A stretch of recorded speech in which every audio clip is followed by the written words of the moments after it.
Southtown, and as you can hear, I think we got a pretty good football game for you this week. It's a battle for the suburban Prairie White. Evergreen Park comes in with a record of 7-1 overall, 6-0 in the conference, up against Yorkville, who is 8-0, and also a perfect 6-0 in conference. And Mike, with the weather conditions the way they are, as breezy as it is, cold as it is, I don't think we're going to see a lot of fancy football out there. We're going to see a lot of smash mouth football. Well, that's exactly how Evergreen Park likes to play it. They like to run Steve Cieslewitz a lot between the tackles. He's the kind of kid, a typical Evergreen Park running back. He's not real flashy, gets the job done. Their passing game, while Marson does throw a lot, Tommy Marson, he's not a downfield passer. It's a lot of safe and secure 8- and 10-yard routes. As far as Yorkville is concerned, there's some revenge on their minds. Last year, they went into the final week of the season with hopes of getting into the state playoffs. Both teams have already qualified for the state playoffs. Yorkville, though, last year lost a tough game last week of the season and sat home, so they've got revenge on their mind. That they do. I mean, a conference championship, a chance to beat Evergreen Park at their place, as Evergreen beat Yorkville at Yorkville last year. I think the Foxes remember everything that happened in 1998.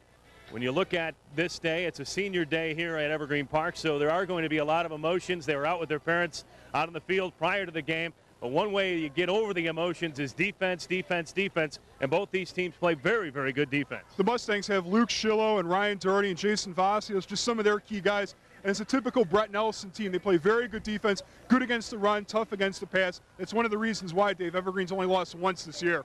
Well, they haven't lost since the second week of the season. To Morris, stick around. We think we got a pretty good football game for you this week. It's the bragging rights of the suburban Prairie White up for grabs. We'll come back with a kickoff right after this on AT&T Cable Services High School Football Game of the Week.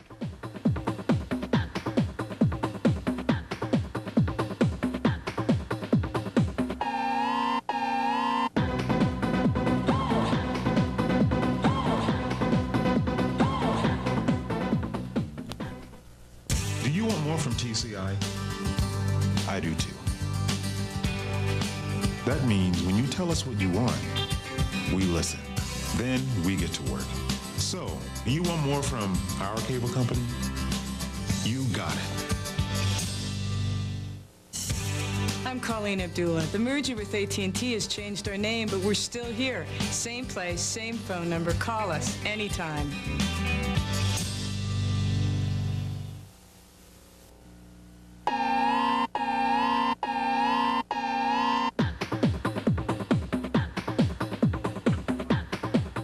Here to Evergreen Park High School, again along with Mike Walsh from the Daily Southtown. I'm Dave Wills as the battle of the unbeatens in the suburban Prairie White gets ready to go. And as we mentioned in the open, a very breezy Saturday afternoon here in Evergreen Park. And with the defenses the way they are, Mike, field position is going to be a key all afternoon long, because both offenses, while decent, can ill afford to try and put together 80, 90-yard drives against these defenses. Right, and that's not Evergreen Park's style. They'll run the ball with Cieslewitz a lot between the tackles, and Tom Arson, I mean, on a windy day today, that's even going to limit his throwing that much more.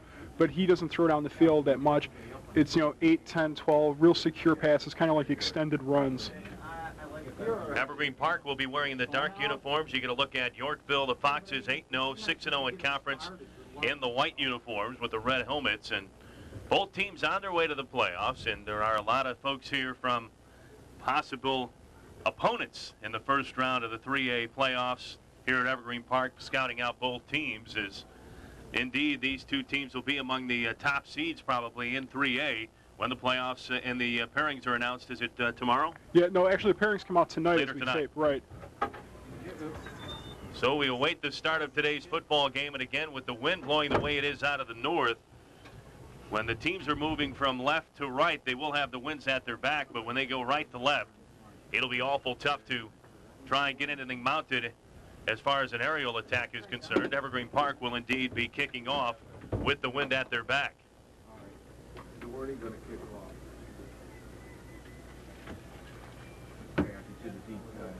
You get a look right now at Ryan Doherty getting ready to tee it up from the 40-yard line. Yorkville right now huddling up near midfield and getting ready to take the first kickoff of today's game. Number 2 was Steve. 2. No, hold on. No, 32. Ooh. Back deep, Andy Butler for the Foxes of Yorkville. Steve Gilmore also back with him.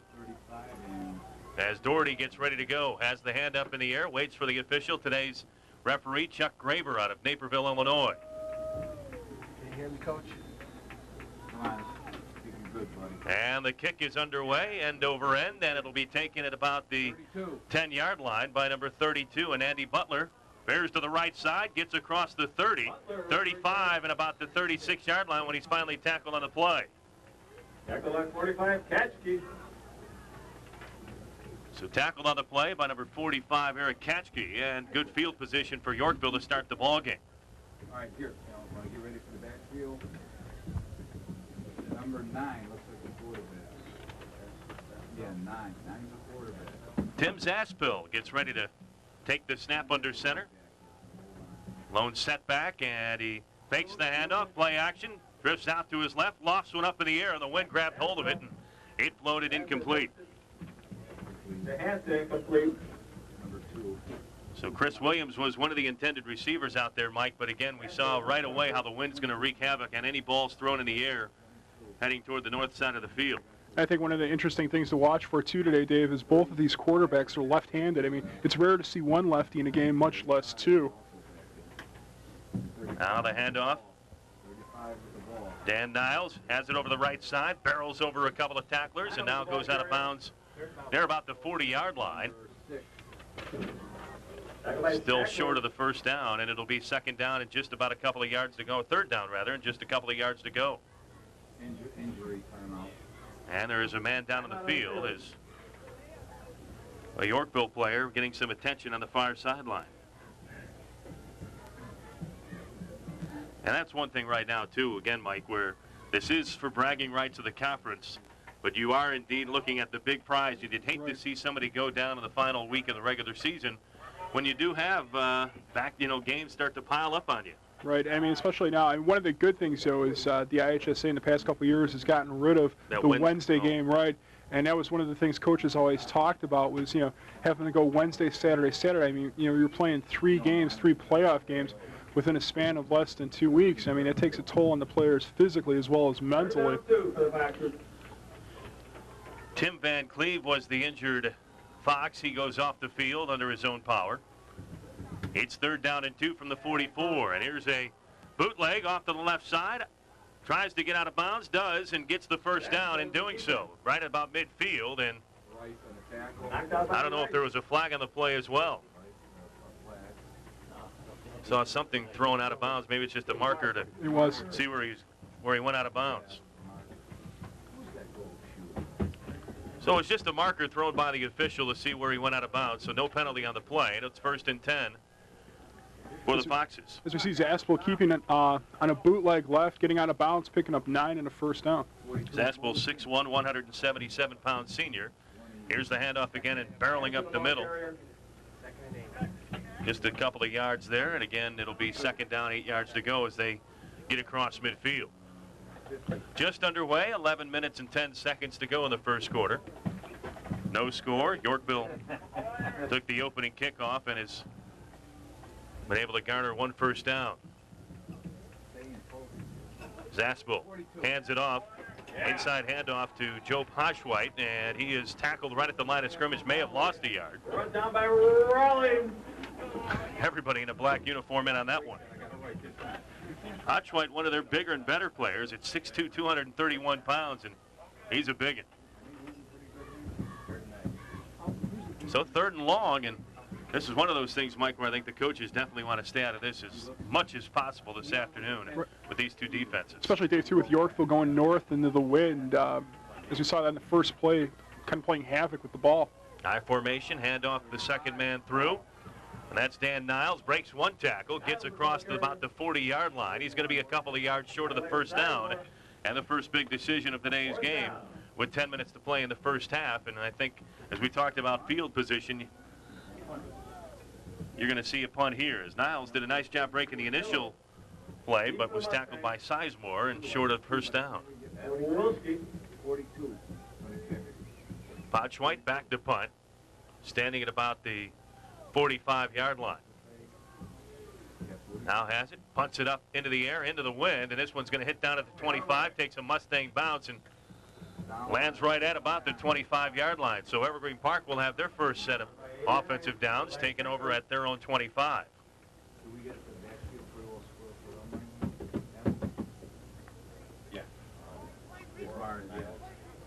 Tom Marson leads the Mustangs out onto the field. Marston, a 6'3", 170-pound senior quarterback, has thrown for close to 1,000 yards already this season with 10 touchdowns. And Steve Cieslewitz, the man who will be his partner in the backfield, has rushed for 895 yards so far this season. Marson hands off to Cieslewitz, and he's tackled right in the backfield. Good penetration right there by number 89, Rosti Lysenko. That's not exactly the way you want your first play of the game to go. No, but as you said, Dave, Steve Cieslewitz, rather, is kind of the kid. He just runs between the tackles. I mean, he's nothing fancy. But then you look, and he's got 110, 120, 140 yards, a couple of touchdowns. Just a typical, good, solid high school running back. So second down, 10 yards to go. 9 minutes to play in this first quarter. Marson, quick snap, back to Cieslewitz, and again, the Yorkville defense right there. And one thing Brett Nelson, and reading some of the previews on today's game, he was talking about how Yorkville kind of a mirror image of his team, but he says the one thing that concerns him, they're a little bigger than the Mustangs. As we see, I mean, some of the kids, I mean, 89 that made the tackle, Lysenko on the first play, 6'2", 176. I mean, some of their linemen, 270, 255, 267. I mean, those are some big guys, tough to move, tough to get around.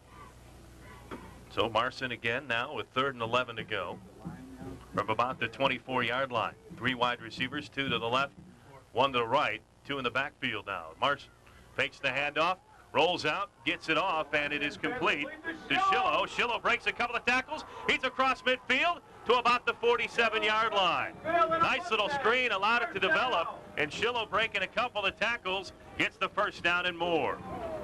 That's why he brings them down. Dave, great play call here for Evergreen on 3rd and long, just a little middle screen to Schillo.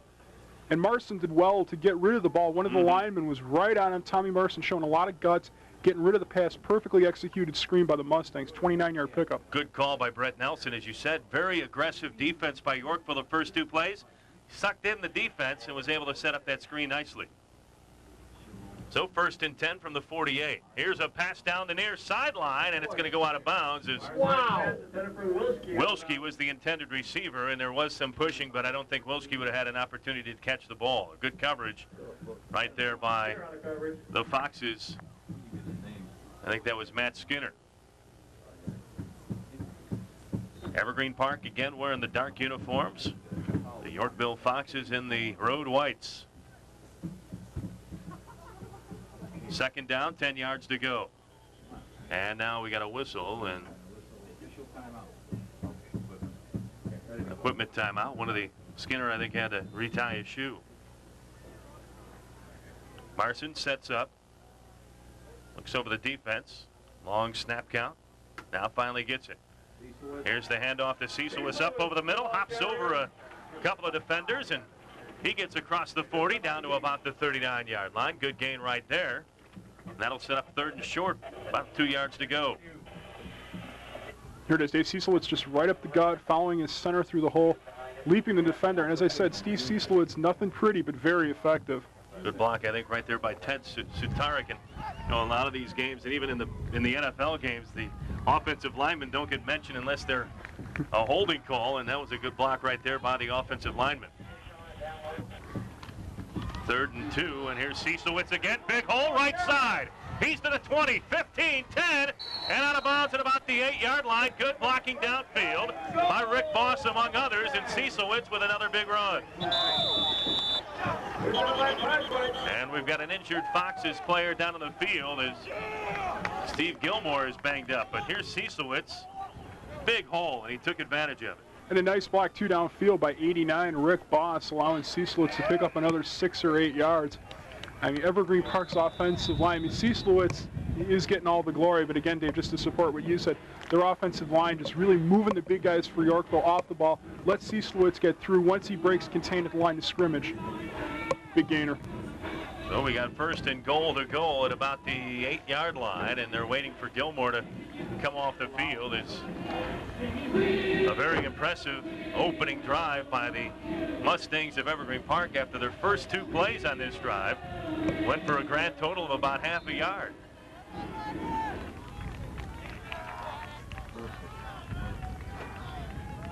High formation in the backfield. Here's Cecilwitz again. Bangs into the line. Barrels over the 5 down to about the 4-yard line. Gain of about 4 on the play. Number of white shirts in on that tackle. It'll be second and goal to go just inside the 5-yard line. So second and 5 at the 5. And again, as we talked about this before, an emotional day for Evergreen Park, trying to win the conference, but also on senior day, trying to win your final regular season home game. Marson, quick look on the slant, he can't get it. Intended for Wilschke, and good coverage right there by Chris Heaton. Did not allow his man to get to the inside. But Brett Nelson keeping things honest on the Yorkville defensive side, showing that he's not afraid to put the ball up in the air on second down and short. Well, now we got 3rd and 5. Near the right sideline. Again, 3 receivers, 2 to the left, 1 to the right, high formation of the backfield. Here's Marson, fake, bootleg left, lofts it up into the end zone. It's caught, touchdown, Mustangs! Touchdown, Mustangs, Wilschke! Great catch by Tom Wilschke. Out-jumped the defender, brought it down for the score on the 5-yard touchdown pass. Dave, here we see on the replay, Marson just running a little boot to his left. Throws it, Wilschke, a great leaping catch in the corner of the end zone. Wilschke, a very good possession receiver, great hands, showed it there. 6-0, the extra point try. Doherty has it, puts it up, and barely gets it over the crossbar for the extra point. And with about 6:15 to go in the first quarter, it's 7-0 Evergreen Park. So a good start for the Mustangs, and we saw the ball control offense that you talked about in the open, Mike. A lot of running and an occasional pass to keep the defense honest. Right, David. Great job by Evergreen Park on the first possession. 9 plays, 75 yards for the touchdown. Mixing it up very well. That's what Evergreen Park does best. That's their foundation. They'll run Cecilwitz, and just when the defense thinks they're going to run him again, then Marson with the passing. I mean, we saw him throw downfield once a little bit, but again, that's not Evergreen Park style. It's the short possession kind of passes. They're going to get him to 6, 8, 10 yards at a shot. I mean, just a great example of the Evergreen Park balance on that first possession. 75-yard drive and 7 or 8 plays on that drive, and a good mixture, as we mentioned. So,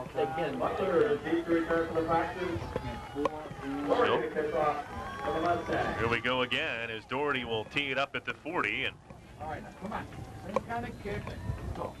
Butler back for the Foxes.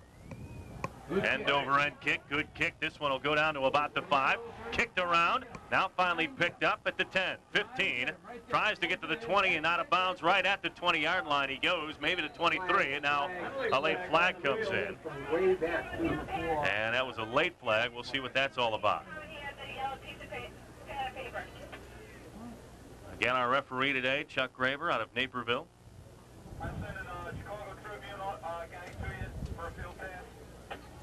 And they'll talk things over, and we'll see where Yorkville will take over and start their second series. And it's going to be against the Mustangs. A face mask, personal foul face mask, 15 yards from the site of the foul, and that'll give Yorkville some good field position to start with their second drive.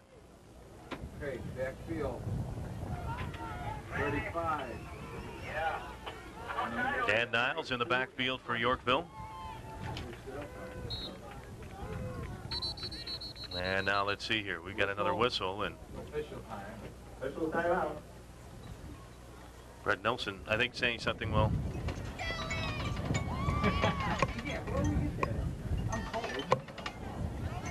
wanted to find out with the referee something about the clock.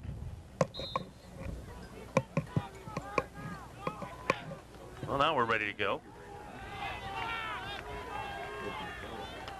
Zaspel behind center. One man in the backfield hands it off to him, and he gets across to the right side, gain of about 5, maybe. Dan Niles, a 5'9", 170-pound senior.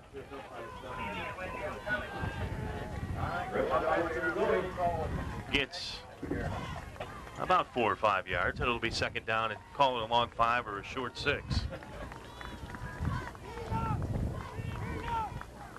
Zaspel, the left-hander, lofts it in the air, intended for Kyle Cook, and it was thrown behind him. He couldn't come up with it.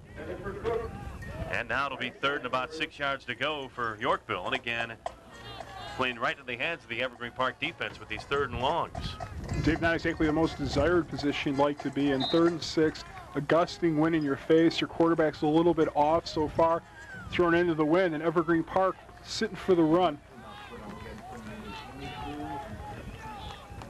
3 wide receivers set. Again, Zaspel floating out to his left side. Sets, avoids 1 tackle. Now goes to the right side, avoids a second. Gets across the 40, near the 45, back to about the original line of scrimmage. And that's about it. Too many black shirts for Zaspel to avoid. He got by 2, but couldn't get by the rest of them. As you see Dave Zaspel rolling to his left, can't find a guy there, cuts back to his right, avoids a tackle there, and I mean he did well. He did a great job to pick up 2 yards out of essentially a broken play. Here we go with Ponchwhite's punt, and again it's caught by the gusting wind.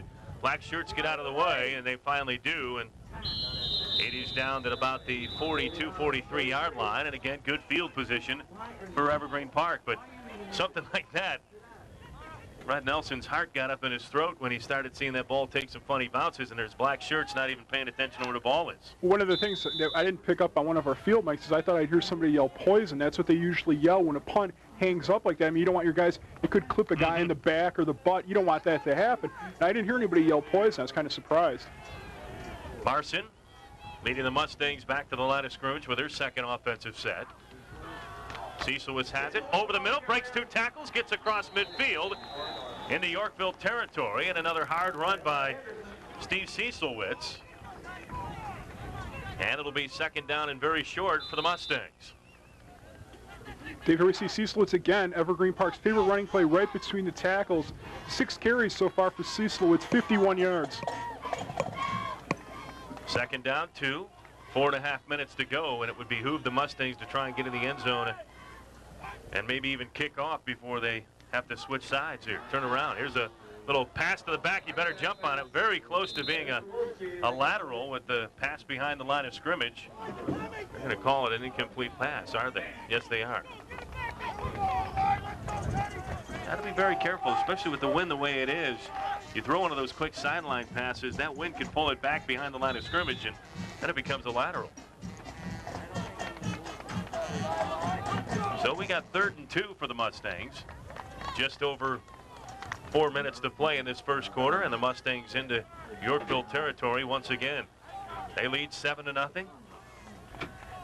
Scored in their first drive of the game. Now here's a quick hit, handoff to Schillo, and he may have gained half a yard, maybe a yard, but he is stopped awful close to that first down marker, and I don't know that they are going to take some time here. I think they will to take time to measure.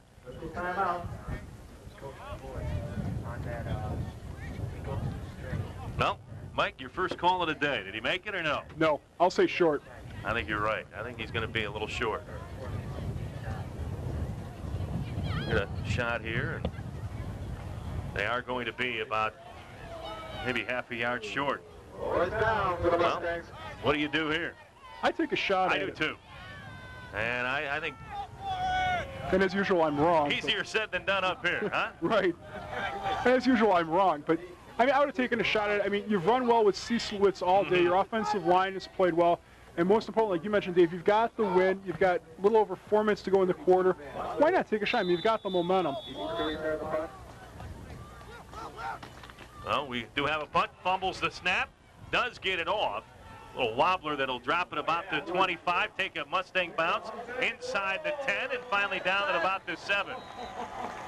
Well, the old saying, it's sometimes better to be lucky than good. And right there, the Mustangs got pretty lucky. And Yorkville again backed up into their own territory.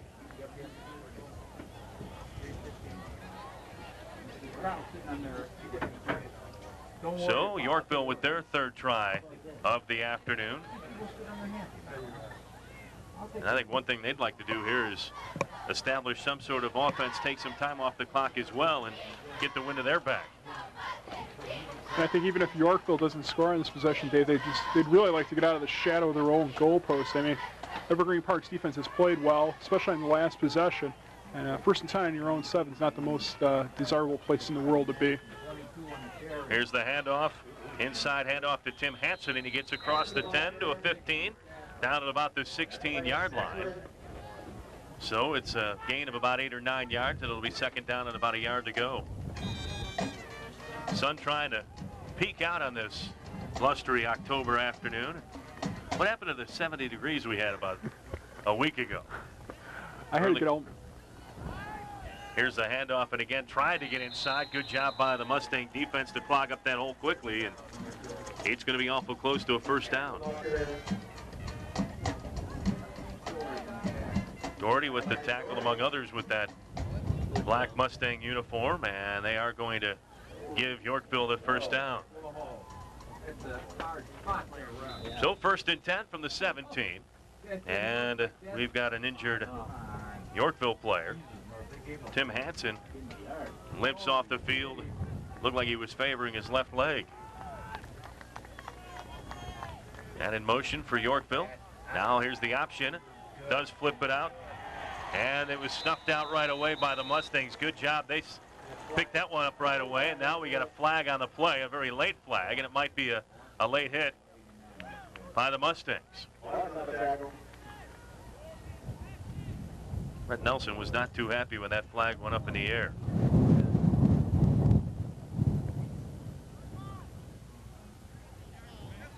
Indeed, it is going to be a late hit. So a couple of penalties so far by the Evergreen Park Mustangs have been the best offense for Yorkville today. And then that last play, Dave, that was the first time we'd seen Yorkville run the option. A little bit of a different look on the option, lining the guy up on the right side, bring him around. Play took a long time to develop. Evergreen Park sniffed it out, but drew the penalty for the personal foul. So first and 10 at their own 33 for Yorkville.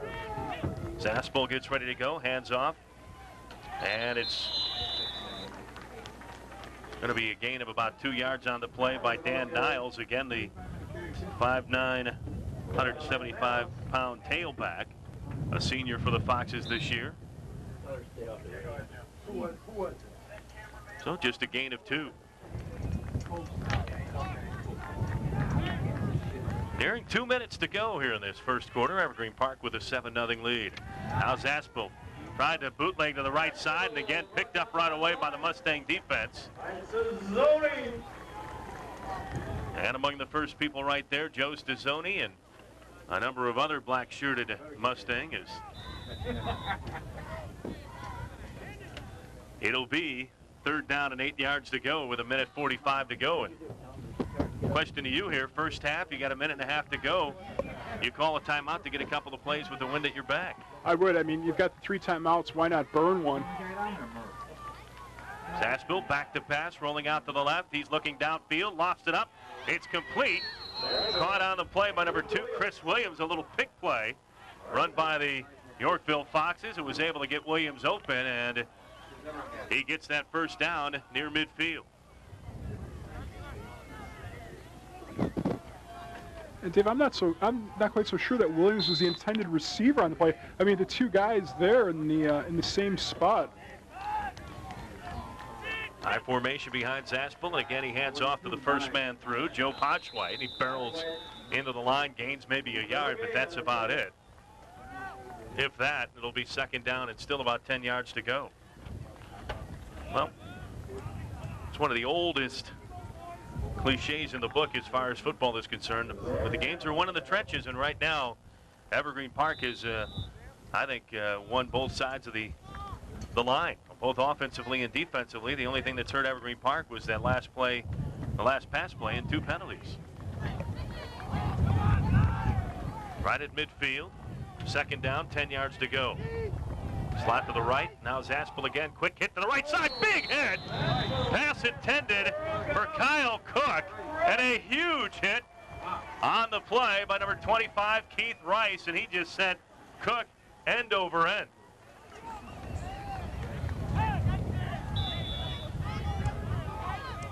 Wow. Well, if you're not up now, you weren't up before. You're up now.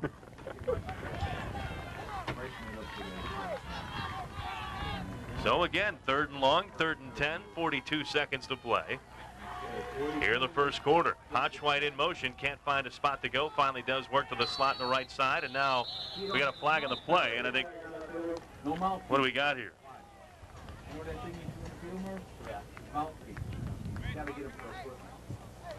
See, we got, what we got again is Chuck Graber comes over and talks it over with his 2 officials. Penalty will be assessed against. And it is going to be against Yorkville.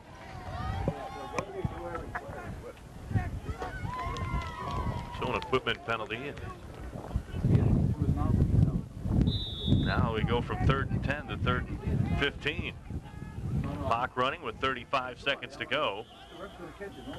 And now we got a timeout on the field again. Official timeout. Official timeout.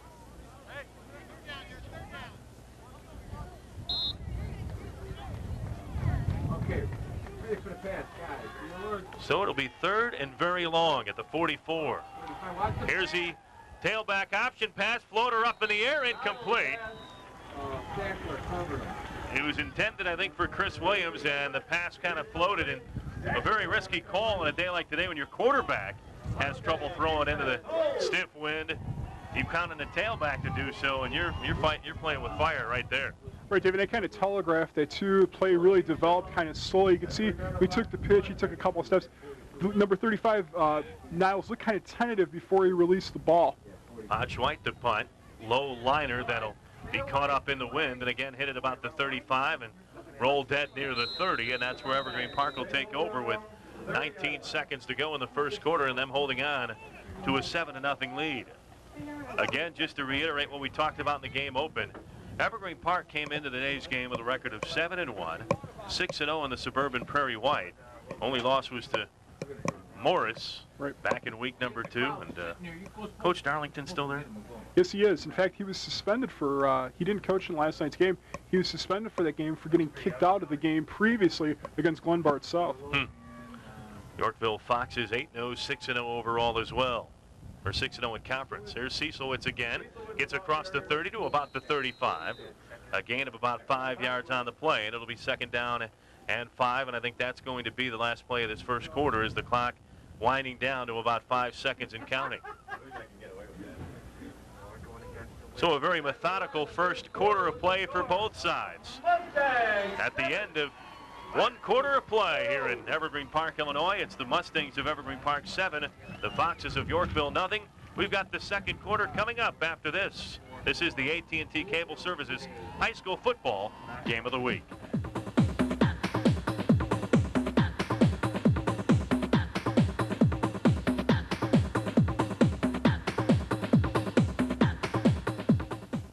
TCI is now AT&T.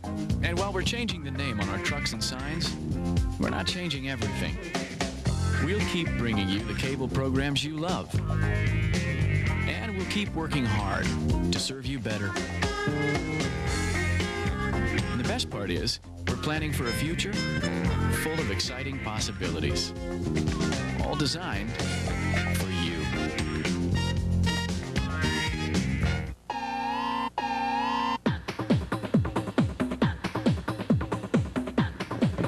Welcome back here to Evergreen Park High School, again along with Mike Walsh from the Daily Southtown. I'm Dave Wills. This is the AT&T Cable Services Game of the Week. Evergreen Park trying to close out the 1999 campaign here undefeated and win the Suburban Prairie White Conference. And I guess you could break down the conference. Evergreen Park would be kind of like more of the Suburban. Yorkville would be more of the Prairie. Never thought of it that way.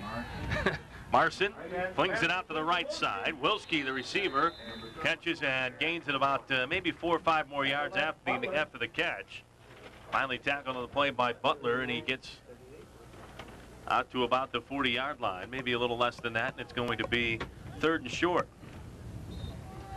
3rd and 2, let's call it. That's been one of the differences in the game so far. Evergreen Park has had 3rd and short most of the time, and Yorkville 3rd and long.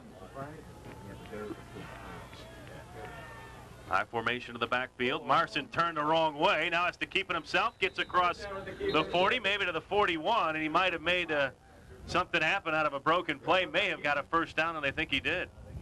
Oh, bad spot. Oh, my.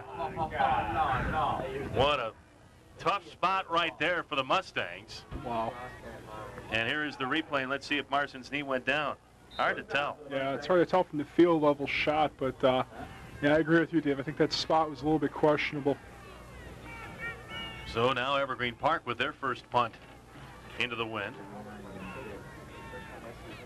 Rick Boss back to punt, and he's going to call timeout as Evergreen Park had a little trouble getting set up. Timeout, Mustang. Hard to tell. Is there 11 guys out on the field? No, actually there were 10. It's one of the jobs of the up back to count to make sure there's 11 guys out there, and they indeed were short one.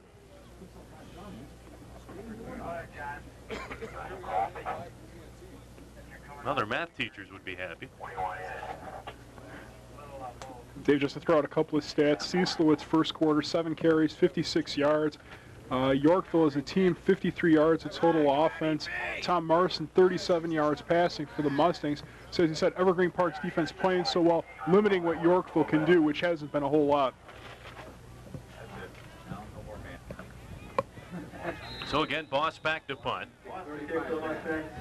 Yorkville receiver standing at his own 35, and here's the punt, almost blocked, does get it off, and it'll bounce at about the 35 and take a Yorkville bounce back to and out the 41-yard line, and that's where Yorkville will take over. And again, the wind a factor as well, and as it will be all afternoon long.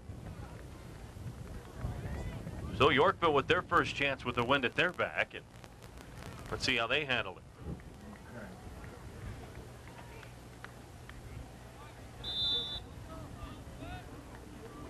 Tim Zaspel comes out with a play as Yorkville takes over, 1st and 10 at the 41.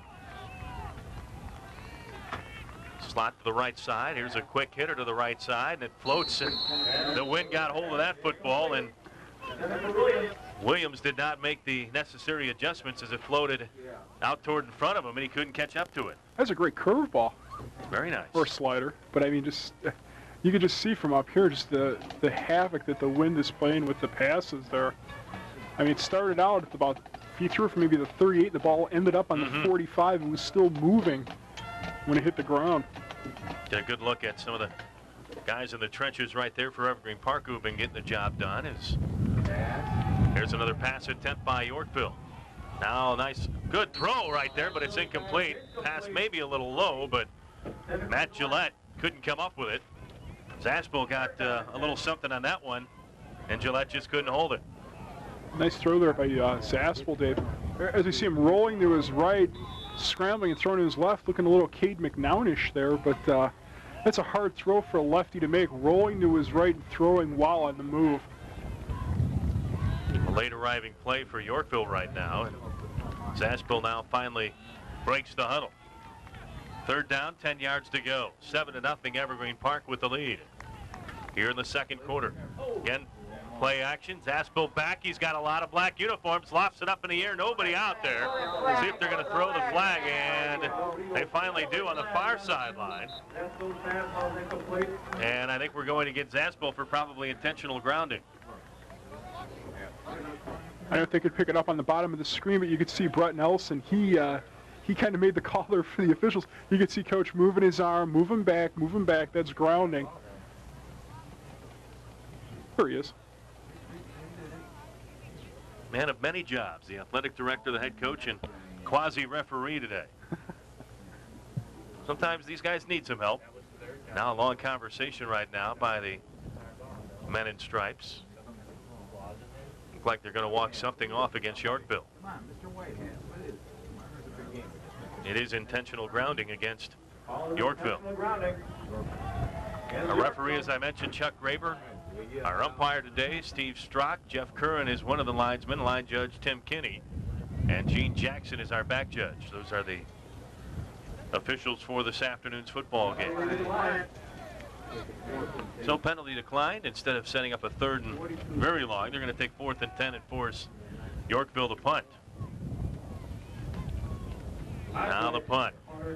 End over end, and Schillo takes it at about his own 20. To the right sideline. Breaks one tackle, gets across the 25, and then gang tackled at about the 26-yard line. And it'll be 1st down and 10 yards to go for Evergreen Park, and they're going to be at their own 26 to start this set of downs.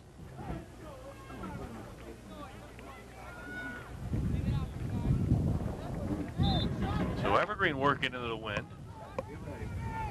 See how they make the adjustment. But again, if anything, shouldn't really affect them the way they've been running their offense. It's been a lot of running and a lot of short passes. Ciesewicz has it over the right side, breaks one tackle, and then he's knocked down and hit right at about the 29-yard line. Big hit right there by one of the Yorkville defenders. And it'll be 2nd down at about 7 yards to go.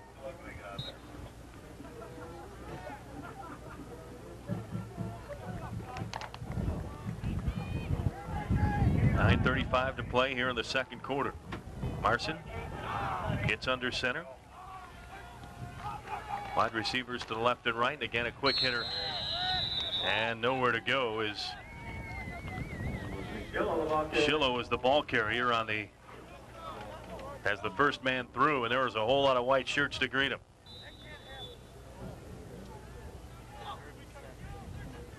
So 3rd and 7, and now the first long test for Evergreen Park into the wind. Marson making sure everybody's on the same page as he gets ready to step in under center.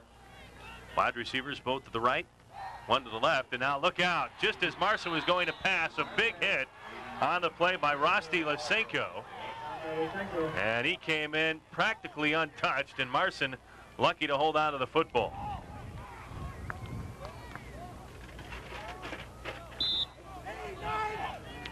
Dave, we praised the offensive line for Evergreen Park all day, but that was too easy for Lysenko. As you said, he walked in untouched. You got to believe somebody missed a block on that play. Yeah. Now Evergreen Park to punt again, and again the floater. He's going to be fair caught right by midfield by number 35 for Yorkville, Dan Niles, and he'll hold on to it. And Yorkville will start with their best field position of the afternoon inside Evergreen Park territory.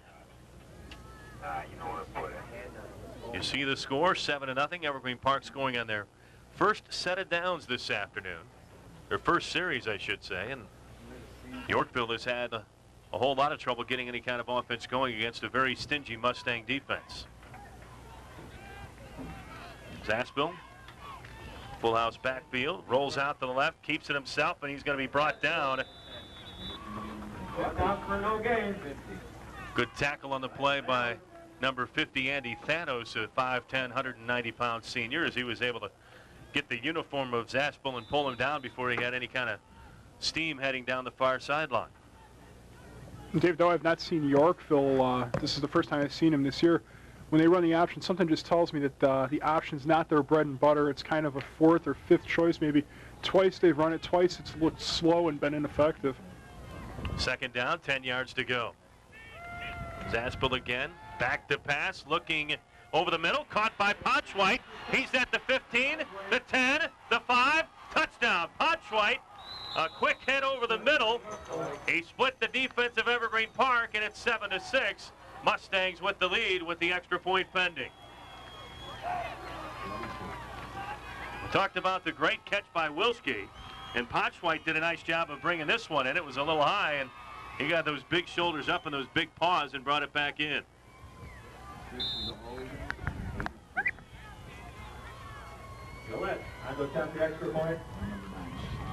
So here we go for the extra point. The kick is up, and It is good.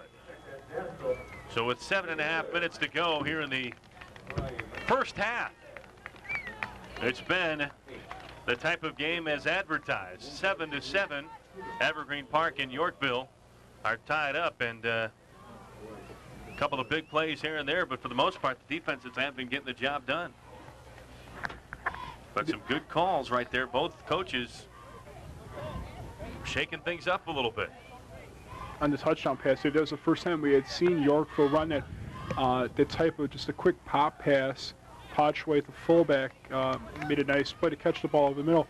Everything else has been rollouts or thrown to the sidelines, but I think they kind of caught the Mustangs by surprise. They're a well-executed play by the Foxes.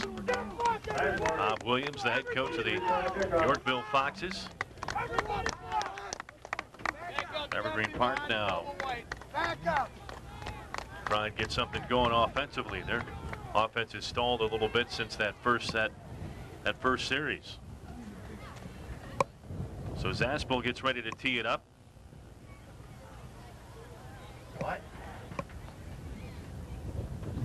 And Evergreen Park will get set to return their first kickoff of the afternoon. The wind still blowing out of the north, so Zaspel will have the wind at his back. Quick couple of steps and flares it to the right side. Taken at the 1-yard line. To the 10, 15, 20, 24, 25-yard line. And a 25-yard return on the play by number 39, Mark Sizemore. And we got a flag on the play, and it's going to be holding against the Mustangs. So that'll negate a fine return by Sizemore. As you see Dave Yorkville kicking to the open spot, Sizemore picking it up at the 2. We could hear some of the fans, kind of questioning why he did that instead of letting the ball roll into the end zone. But in a situation like that, you're thinking get the ball first, not really sure where you're at on the field. The hold is going to be walked off from the spot of the foul, which was at about the 12-yard line, and that's walked back to about the 6. So a situation where you lose about 19 yards because of the penalty, and with the wind the way it is, Evergreen Park needs to put something together offensively to get out of this hole.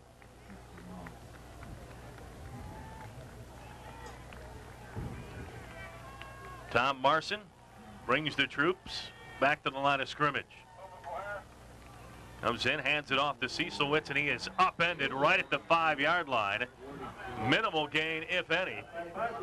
And now the Foxes defense has geared their game up a little bit. I had read a lot about Potchwaite, but I had not seen him. I like what I've seen so far. I mean, especially this little short time frame. Makes the catch on the touchdown and turns on defense and just levels Cecilwitz. He's a big kid. Big kid, 6'2", 231 pounds, and fills up that uniform nicely for Yorkville. Wide receivers to the left and right, slot to the right. Now here's Marson rolling out to the right, keeps it himself, tries to get to the 10, breaks one tackle, does. Gets out to about the 9 or 10-yard line. A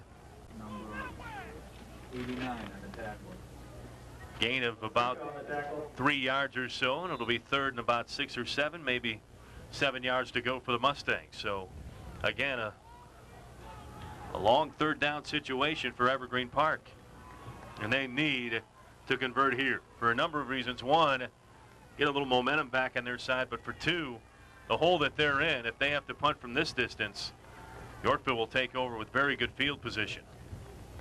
Wilschke in motion to the right side. Marson fake, hands it off to Cecilwitz. Good run, gets over the 15 to the 20, 21-yard line, and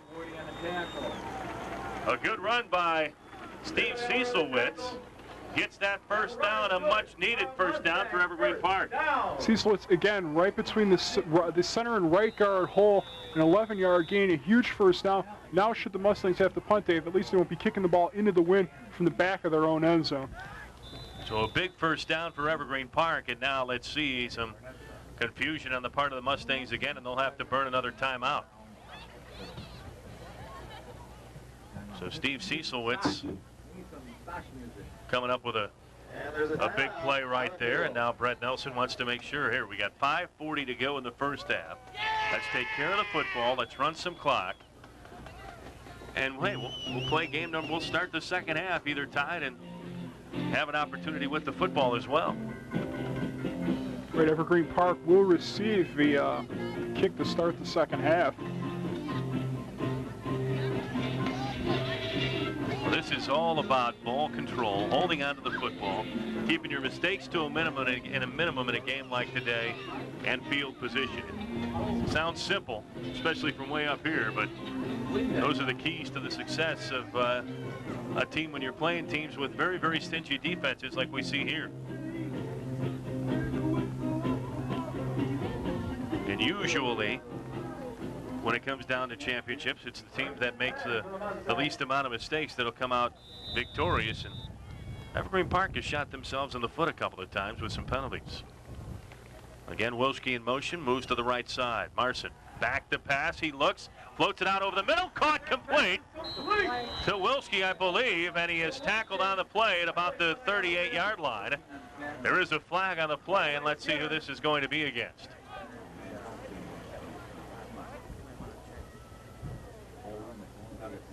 Looks like it might be against pass interference against the defense, and it will be declined. First down, Mustang. We see Dave on the replay. This little quick slant in the Wilski. Flag came down late, pass interference perhaps on 14 Skinner for Yorkville. Seibenall are in there on the play as well, and good pass right there by Marson into the wind. Didn't get a whole lot of air underneath that ball. Nice line drive and strong darm it into the hands of Tom Wilski. High formation behind Marson. Again, handoff to Cecil Witz, and he is hit behind the line of scrimmage, able to dive out, get maybe a yard or two. That's one thing you got to like, right? What I have seen in this short period of time of Steve Cecilwitz is very rarely have I seen the first tackler get him down. Steve Cecilwitz, good leg drive. As you said, a typical, like a Mike Tracy kid who was back, he was here back a few years ago. The first guy's not going to bring him down. They're very compact, very tough kids, very good runners. 2nd and 9, 7-7 our score. Evergreen Park moving from right to left. Now here's Marson, floats this one out over the top, and this one incomplete again. That was intended for Pat Raleigh, and he couldn't hold on to it. Marson, just a quick little drop. Ooh, right off the hands of Raleigh. First time the Mustangs have gone to the tight end today. Everything else has either been to the backs or to Wilski. This time, a little bit of a different look for Evergreen Park going to the tight end. 3rd and 9. They've got the ball at about the 40. Need to get just to their side of midfield for the first down. Now Marson, look for the reverse. He does get it to Wilski. Wilski's got one man to try and beat, couldn't get around him. He is tackled at about the 44-yard line, gain of 4, but well short of the first down, and that was well played by the Yorkville defense. And we do have a flag on the play, and it's going to be a clip against Evergreen Park. Well, what do you do here if you're Bob Williams of Yorkville? Do you decline the penalty and force him to punt? Another 5 or 10 yards isn't going to, and I don't think you want to give him 3rd down again. No, I would decline it, make him punt. You're going to make him kick into the wind. I mean, you'll still have approximately 4 minutes left in the first half, needing maybe 60, 55 yards for the touchdown. I'd decline it and make him kick. Well, we'll see here. They're going to make him rerun 3rd down. Kind of surprised. Moving them back, they're going to give Evergreen Park another opportunity on a 3rd down, thinking that, well, maybe even if we do give them 4 or 5 yards on the play, we still get a net gain of about 10 yards. So we'll trying to play the percentages right here. Evergreen Park can foil this strategy, though, with another first down. 3rd and 17, though, or 3rd and much more than that, I should say. 3rd and about a good 20. They got to get close to midfield. They're at about the 27, 28-yard line. Marson, again, back to pass, little screen. It's deflected by Adam Baxa. And Baxa, one of their top defensive players, and he did a nice job of, again, figuring out what the Mustangs were going to do, so a good call by Bob Williams. He gained 15 yards on that play.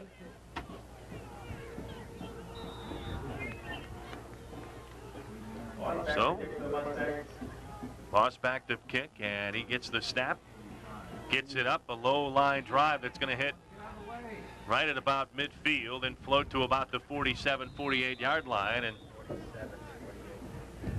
it'll be 1st and 10 for Yorkville, and again near midfield.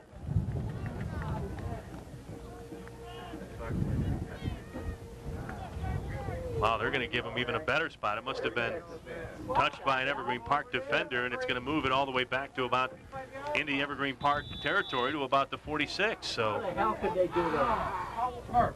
Wasn't it by the 45-yard line? So Yorkville with a short field to work with, under 4 minutes to play. Here's the handoff to Niles. Tries to get outside, breaks one tackle down the far sideline, gets out of bounds. Finally pushed out at about the 39-yard line, maybe 38-yard line. So a gain of about 7 or 8, and it'll be 2nd down and about 2 yards to go.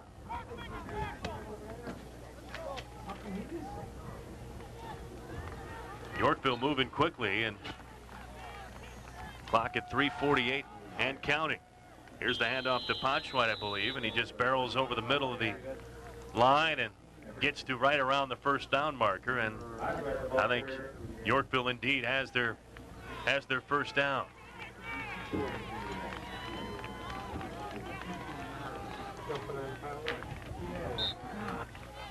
First and 10, 35-yard line of Evergreen Park for Yorkville. Now again, the handoff. Here's Niles, breaks one tackle, gets around, fumble, the ball loose, and it's going to be brought in by Schillo. Luke Schillo saw the football down on the field and was able to jump on top of it, and a big turn of events goes the way of the Mustangs. As you see on the replay here, Dave, watch the hit by Vassio, stripping him. Vassio's bringing the ball carrier Niles down to the ground. Schillo falls on a huge turnover for Evergreen Park. So with 3.5 minutes to play in the first half, Evergreen Park now with an opportunity to regain the lead. Here's the handoff. Cieslewitz over the right side, over the left side, rather, I should say, and gains about 4 yards on the play. It'll be 2nd down and 6. I'm wondering if Fred Nelson just would like to run as much time as possible off the clock and maybe go into halftime. Love to have a lead, but I think right now a tie would be as good as a lead the way things were shaping up just a couple of moments ago. 3 minutes and counting. Marsick taking his time. Now under center. High formation behind him. Hand off to the first man through, and that's Schillo, and he has nowhere to go. They have lost a yard. So it'll be 3rd down and about 5 or 6 yards to go, and 2:40 and counting on the clock.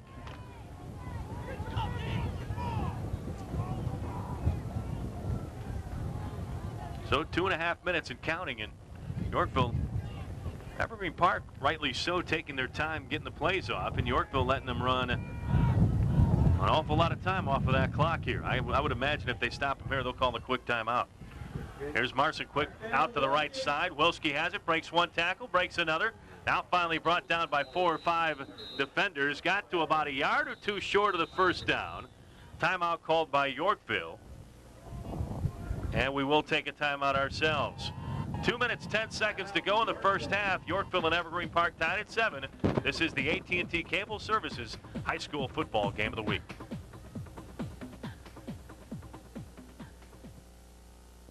TCI is now AT&T. And while we're changing the name on our trucks and signs, we're not changing everything. We'll keep bringing you the cable programs you love. And we'll keep working hard to serve you better. And the best part is, we're planning for a future full of exciting possibilities. All designed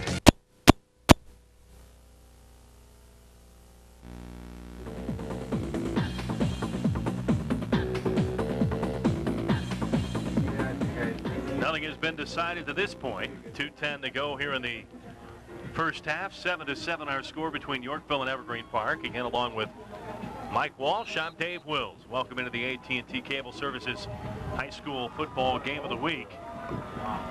The battle for the Suburban Prairie White on the line here this afternoon. Both teams coming in with perfect 6-0 records in that conference. The winner will be the champion. Both teams moving on to the state playoffs next weekend. Fourth down and about a yard to go. Evergreen Park's going to go for it. Wilski in motion, and we had some movement and a fumble. A fumble football. Let's see who's got it. It's Yorkville's football, and again, that play was done before it even got started, Mike. It was a little mishap on the, misfortune on the snap there for Evergreen Park. The ball loose. Looked like 89 Rosti Lysenko. As you see on the replay here, the ball squirts loose. A couple guys go after it, and I believe it was Lysenko. So, each team now with a turnover here in the last couple of minutes. And with 2 minutes exactly to go in the first half, Yorkville will take over inside Evergreen Park territory at the 49-yard line.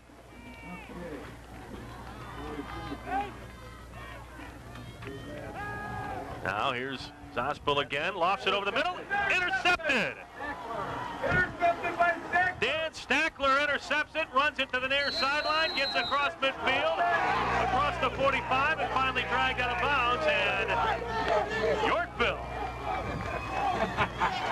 with their second consecutive miscue in as many plays, and Evergreen Park will take over once again. I'm only 20 in the hole. Look at Stackler right down the middle, going for Podschweit again. This time it was underthrown. He has the wind at his back. Kind of surprised he didn't put more touch, more velocity on the ball. Zospel there. Fool me once. What is it, shame on you? Fool me twice, shame on me. And they weren't going to bite twice on that play.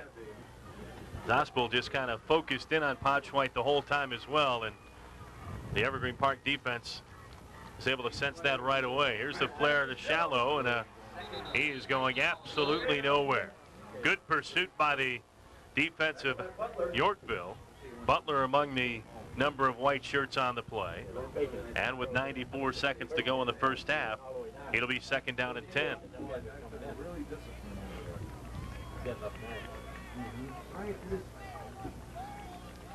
7-7 our score. Again, Tom Marson rather, bringing the Mustangs back to the line of scrimmage. Fake the handoff, throws it behind, and a good job right there by Wilski to jump on top of it. They're saying it was an incomplete pass, but I'll tell you what, from our angle, it looked very, very close to being in lateral again. You got to be very careful. Wilski heads up on the play too, Mike, by just jumping onto the football, taking no chances. Right, David, you can see across on the east sidelines, the Yorkville coaches all screaming that was a lateral. I mean, I think they've got a very good point there, but the Mustangs will get the ball back at the Yorkville 44. Wilski was at least 5 yards behind the original line of scrimmage. 1:07 to play. Third down, 10 yards to go from the 43. Three wide receivers. Matt in motion. Wilski coming to the near sideline. Now Marson back. Handoff, a late draw handoff to Cecilwitz.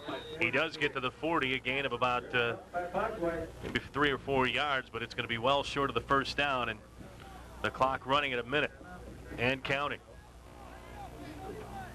So under 1 minute to play. You see the clock in the south end zone. 7-7 our score, and Evergreen Park will punt it away. Back to receive for Yorkville. Number 32, Andy Butler, standing at about near his own 5-yard line. Here's the snap. Over the head it goes. Gathered in. Now does punt it. And it's going to roll to near midfield and past midfield. Oh, my. So a good presence of mind right there by Boss. He was, I think, originally, Mike, he was thinking about passing it and said, you know what, as long as I kick it, we'll be all right. Now we do have a flag on the field, and let's see what this is all about.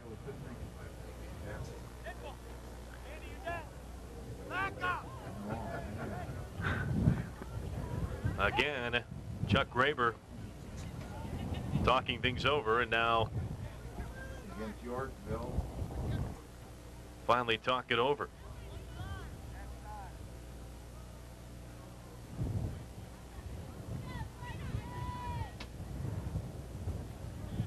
They're going to walk it off against Yorkville. And looks like it was after the, must have been after the kick, because the Yorkville offense still staying on the field.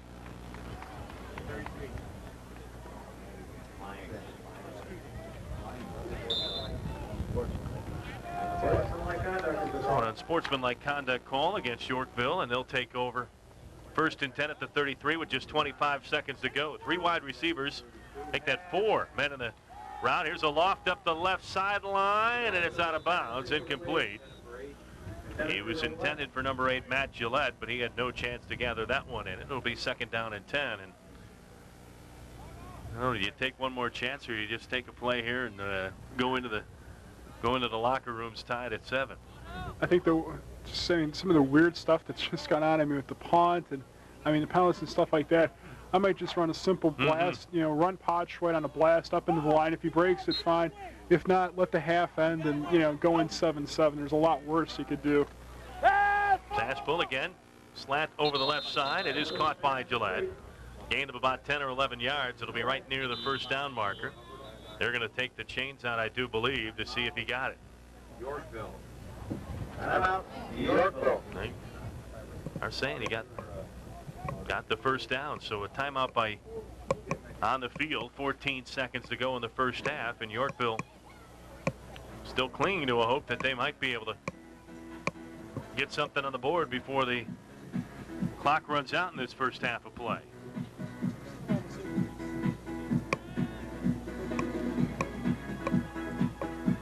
Both sides talking it over right now, and Evergreen Park will send a couple of guys back and say nothing gets behind you. And just looking at Tim Zashville, Mike, on that extra point and on his kickoffs, he looks like he has a decent leg. So if you can get him probably to within maybe 25, 30 yards, they might try a field goal. You never know. I don't know if we're going to see De La Salle where they tried, what did I read, 102-yard field, 109-yard field goal yesterday.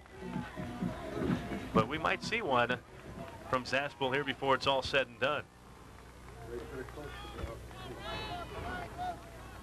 Again, 14 seconds, 1st and 10 for Yorkville.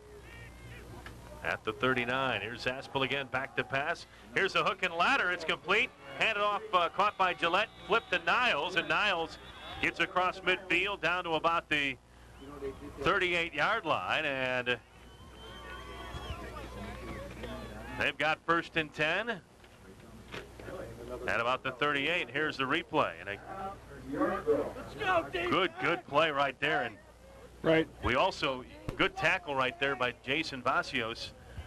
Is the first defender on Evergreen Park bit on that play, and Vasios was able to come in from behind the play to make the tackle. It is turning out to be a decent day here at Evergreen Park. It was overcast most of the morning on this Saturday, but has cleared up a little bit to the point now, as you can see, the sun beginning to come out. 7 seconds to go, 7-7 our score. 1st and 10 from the 38 of Evergreen Park. 3 deep defense by the Mustangs. Here's one lofted out over the middle, and it'll fall incomplete in the end zone. It was intended for Brad Daly. Daly couldn't come up with it, and that will run out the 1st half of play. So we are through 24 minutes here at Evergreen Park in the battle for the Suburban Prairie White. And it will take the next 24 minutes and maybe more to decide a champion. Yorkville 7, Evergreen Park 7. We'll have some halftime notes for you, some halftime stats as well. Mike compiling those when we come back on the AT&T Cable Services High School Football Game of the Week.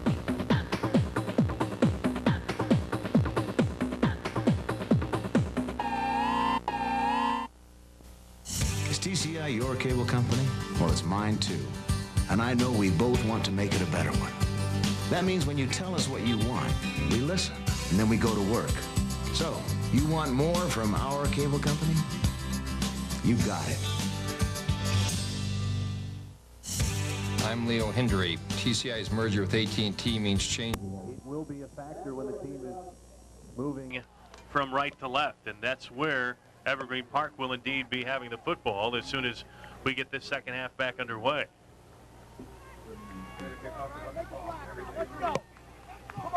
So we are getting set to go. Tim Saspel done a nice job at quarterback this afternoon as well for Yorkville. Gets ready to tee it up. And one of the Yorkville players had the game ball. Supposed to wait till after the game for that.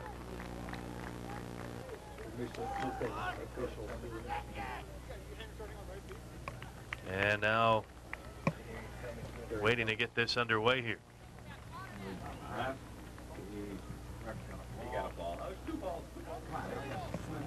So Evergreen Park will have the football if we do indeed get this game back underway. Here we go.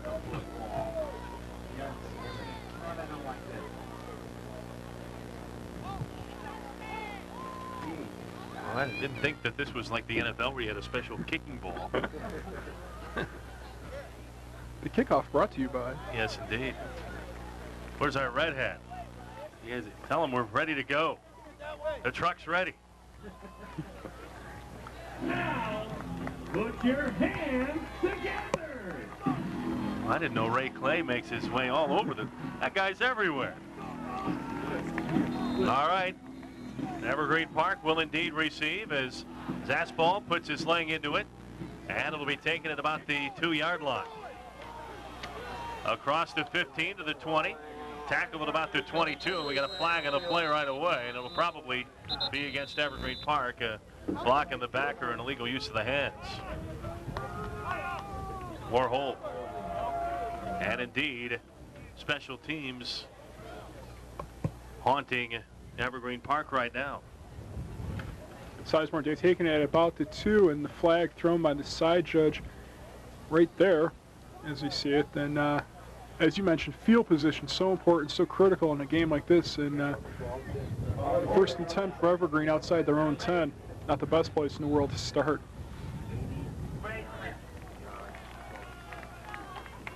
So here we go as Tom Marson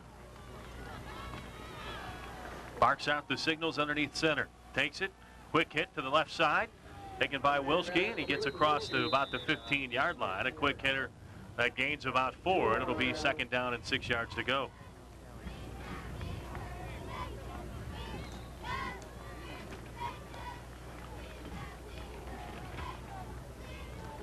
So second and 6. And again, Marson letting everybody know what the play is. A little delay in getting the play onto the field, and now the Mustangs ready to work from the near sideline. 3 wide receivers set. Here's a handoff to Cecilwitz, and he gets nowhere. Tackled right at the line of scrimmage. In on the tackle for Yorkville, among others, Joe Podschweit. He has done it both offensively and defensively today.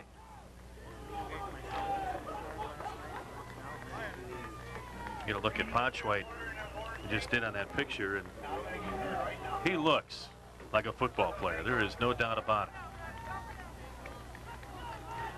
Got some big old shoulder pads working there, and he's been filling up the middle nicely for Yorkville defensively, and had a nice touchdown pass as well in the first reception in the first half. 3rd and 6. Now Marson fakes the handoff, rolls out to his right, sets his feet, lost one up over the middle, and it is caught. It's caught at about the 44-yard line. Good catch right there by Tom Wilski amidst a couple of defenders from Yorkville.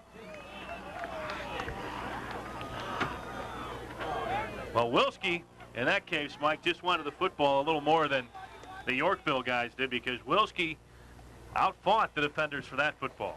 Wilski did a nice job too, Dave, getting his butt and his back in front of the defender so he could catch the ball. If the ball's going to hit anywhere, it was going to hit his chest, which it did, and he was able to pull it in. Nice job by Tom Wilski. So 1st and 10 for the Mustangs, and again, Marson a quick hit to the right side. Wilski again has it, gains a couple of yards after the catch. It'll be second down at about 6 yards, a 4-yard gain.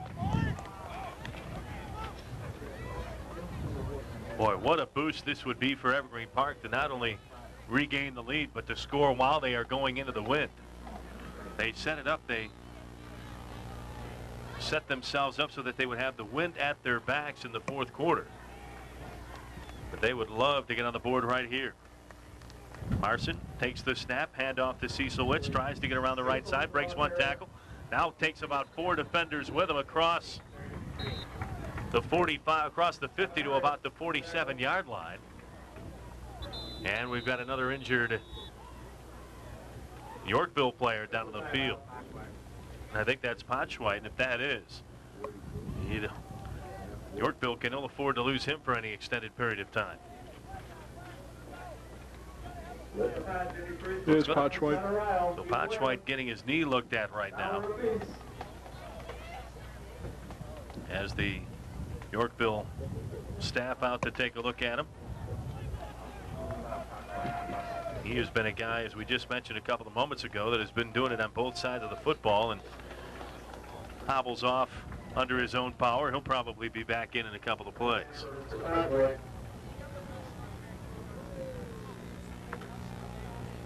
But this is another third down situation for Evergreen Park. 3rd down and 3 into Yorkville territory. And with Potschweit not in the middle, let's see if Evergreen Park might try to expose that weakness right here. Slot to the right side. Now again in motion is Wilschke, as again here's the snap. Marson will keep it himself. Goes up toward the middle, does get across the 45 to about the 44. Good enough for the first down, and he cut that one up nicely. Marson's run is good for a Mustang. First down. As we see on the replay there, Tommy Marson just coming down the line, keeping his balance nicely, using his hand to push himself off the ground.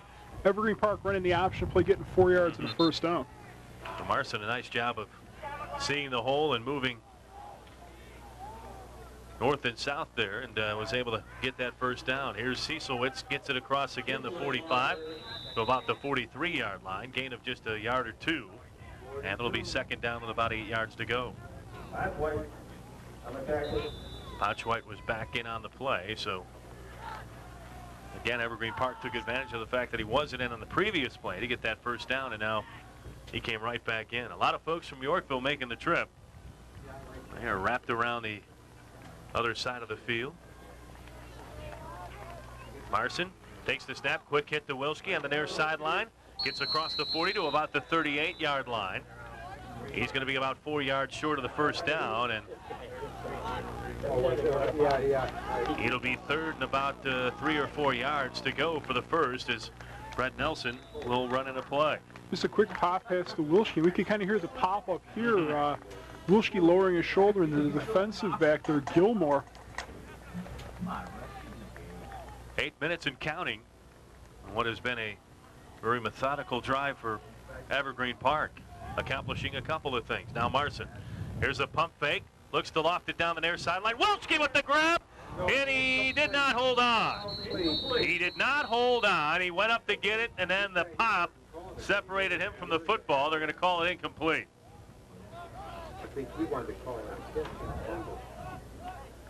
Here it is, Dave Marson, quick drop and a fake. Spots Wilschke, and nice job by the defender. I think the defender who came up from the side, one of the safeties, able to knock the ball away from Wilschke. So on 4th and 4, Boss is going to punt. He's standing at about the 50. Another high snap, but he's able to get it down. Punts it, it'll hit down at about the 15 to about the 11, and then finally down at about the 12. It almost looked for a second there that Andy Butler was going to scoop it up and start running with it.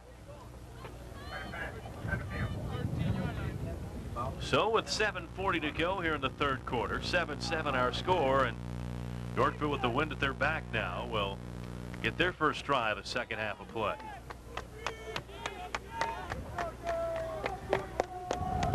Tim Zaspel ready to work. Fakes the handoff, rolls out left side, lost one up. Potschweit makes the catch at the 12. Pushed out of bounds right there. A gain of just a couple maybe. And it'll be 2nd down and 8 yards to go, and good coverage right there by Evergreen Park and Mark Sizemore. Well, they didn't give him any kind of yardage on that play, so it'll be 2nd and 10.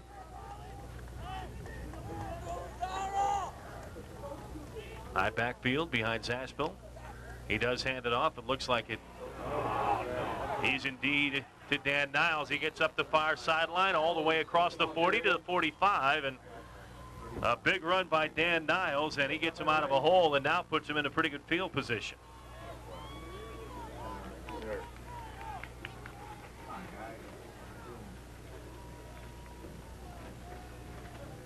So Niles found an opening down the left sideline, and a big gain right there to the 44. Now Potschweit has it, barrels into the line of scrimmage, gets across the 45, about the 47-yard line, a gain of 3. It'll be 2nd and 7.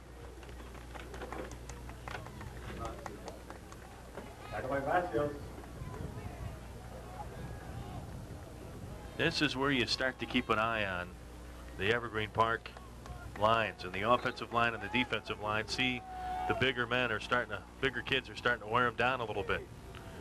And right there, it showed no signs of being worn down. A good job right there by Evergreen Park to get through the holes, as Doherty was among the first to get through.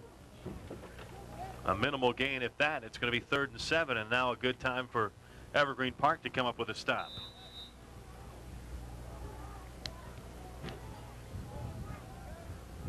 Third and 7. Potschweit into the slot on the right side. Now here's Zaspel, back to pass, rolls out left side, avoids a couple of tacklers, and now finally is swarmed over.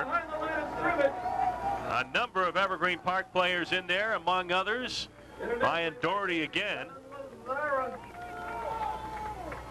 Tony Lazara as well in there, and Zaspel, no chance from the start right there. Dave, I think that was set up to be the pass to Potschweit. Potschweit had lined up on the right side, a little bit back, kind of a right wing, and he got blocked at the line of scrimmage. Potschweit the punt, gets the right foot into it, and it is caught at about the 25 by Wilski. Gets across the 30 to the 35, and now out to about the 40-yard line, and it's a good return by Wilski and good field position for Evergreen Park as they get it for the 2nd time this set.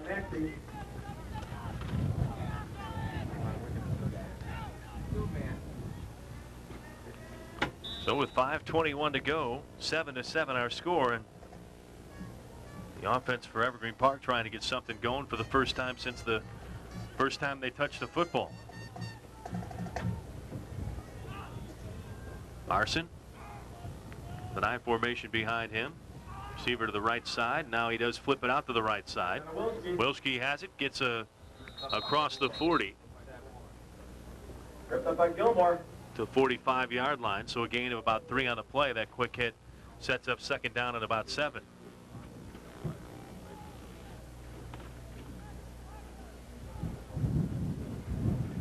They have not tried to go long yet today, and it kind of falls into the category that you were talking about, Mike, that do a lot of running on the ground and a lot of short passes, and you start wondering maybe, just maybe, if Yorkville starts to kind of bunch up a little bit, maybe they do have to go long every once in a while just to kind of keep the defense honest. Now Cieslewitz, the ball carrier, didn't get anywhere in that one, and it's going to be another 3rd and long for Evergreen Park.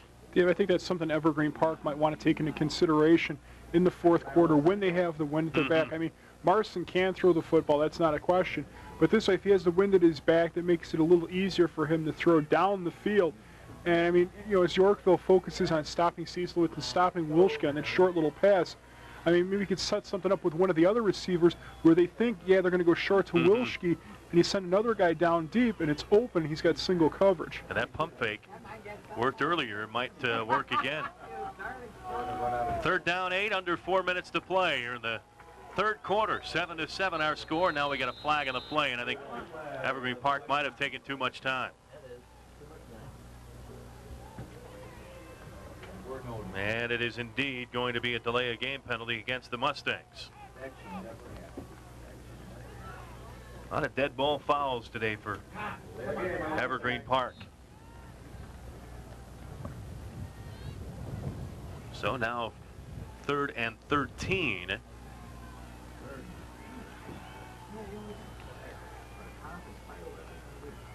Long way to go for the first down. Marson back, quick drop, now lofts it out over the middle. Caught, complete, gets it across the 45, down to about the 40, and now to about the 38-yard line. And again, I think that was Wilski. Or no, it wasn't. Let's see who that was. 89, Rick Boss. So a good catch by Boss right there. Just a little pop pass to the tight end. Boss makes the catch, runs through a couple of defenders, and there was pass interference against Yorkville as well. And I think Matt Seibenaller was in on the play, and it was a beautifully thrown pass right there by Tom Marson. So Rick Boss with a nice reception, and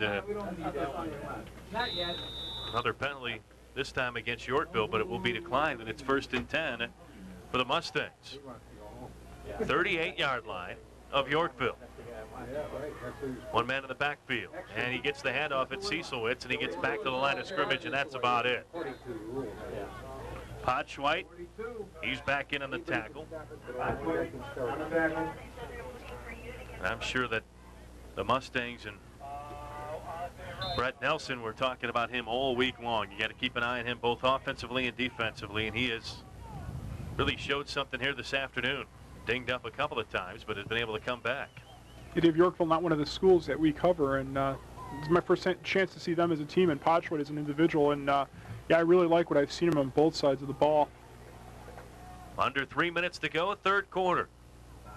Marson now has it. Hand off to Cecilwitz again, and again he's tackled after a minimal gain, maybe a couple of yards. Seibenaller in on the tackle, and it'll be 3rd down and 8. But Evergreen Park doing one thing that they wanted to do here in the third quarter, and that was A, keep Yorkville off the scoreboard, and B, run some clock, and they're doing both. This might be a good situation for maybe a little play pass on Marson's part, or maybe roll him out a little bit to the one side. Marson with one man in the backfield. Here's a quick loft pass to Wilski. He makes the catch. Gets down to about the 32-yard line, but he is going to be well short of the first down, but it'll be 4th down and about 4 or 5 yards to go. Good job by Wilski to get that one, and Marson lucky that that ball didn't stay up in the air any longer with that wind the way it is today. So it looks like Evergreen Park's going to go for it here on 4th and 4. Marson sets up, has the snap, fakes the handoff to Cecilwitz, rolls back, floats it up, caught at the 21, good enough for the first down, and again Rick Boss to make the catch, and another first down catch to Rick Boss. Here as we see Marson, just little roll to his left, able to avoid the coverage, finding Rick Boss. Boss making the catch, taking the hit, first down Evergreen, Dave, and that could be huge. I mean, the way this game is, the complexion of the game, and this could very well be a 14-7 game by the time we're done. Marson had to get everything on that pass. He was rolling out, then started to float back a little bit to avoid the pressure, and still was able to get the pass to Boss. As here's the handoff to Cecilwitz, and he's able to get across to 20 to about the 17 or 18-yard line with 62 seconds to go here in the third quarter. So you take your time, you make sure you get the play off, you run out the clock, and all of a sudden you can have a possible 1st and 10 situation with the wind at your back deep inside Yorkville territory. 45 seconds and counting here in the third quarter. Cecilwitz, the lone setback. Takes the handoff, tries to get around the left side, has to cut it back and get through the middle. A minimal gain of a yard or two, and it'll be 3rd down and again about 6 yards to go. 26 seconds and counting. Dave, one of the things to think about too, I don't know necessarily if Brett Nelson would want to go for it, but I mean the field goal is a thought. I mean you will have the wind at your back, so you won't be kicking into the wind, and if you need it, I mean that option is there for him. All right, I don't think Evergreen Park has to run a play with 6 seconds to go. They're starting to walk off the field, so that'll do it. A very uneventful, if you will, third quarter. And we're going to go into the 4th and final quarter of this battle. Evergreen Park and Yorkville tied at 7, battling it out for the Suburban Prairie White Championship. This is the AT&T Cable Services High School Football Game of the Week.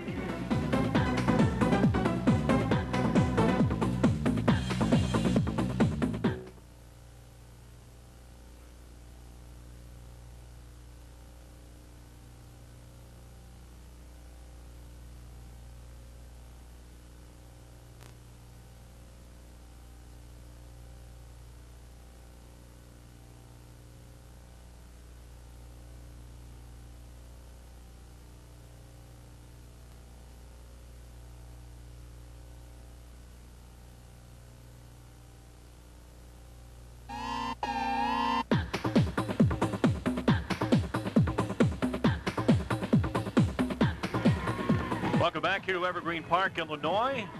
Evergreen Park High School, the Mustangs and the Foxes of Yorkville tied at 7 as we begin the final quarter of play, along with Mike Walsh of the Daily Southtown.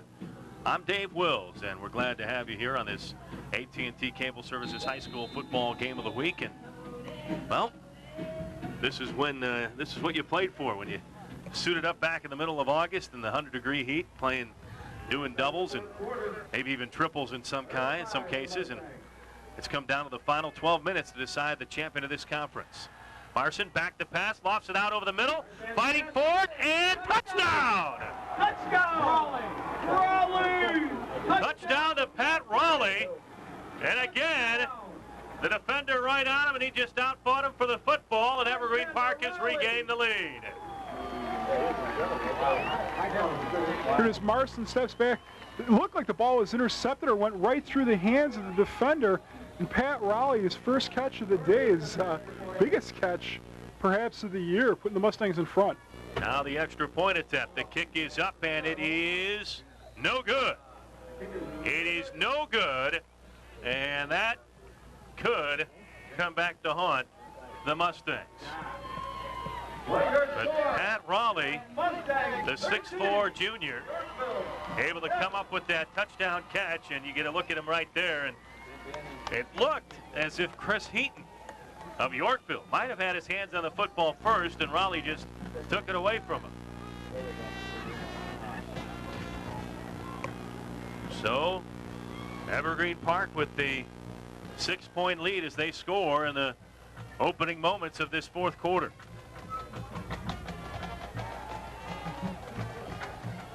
You're here to support them. So Ryan Doherty gets ready to kick it off here. And they've got 3 folks back for Yorkville. Andy Butler, Steve Gilmore, and I think Dan Niles is the other deep man.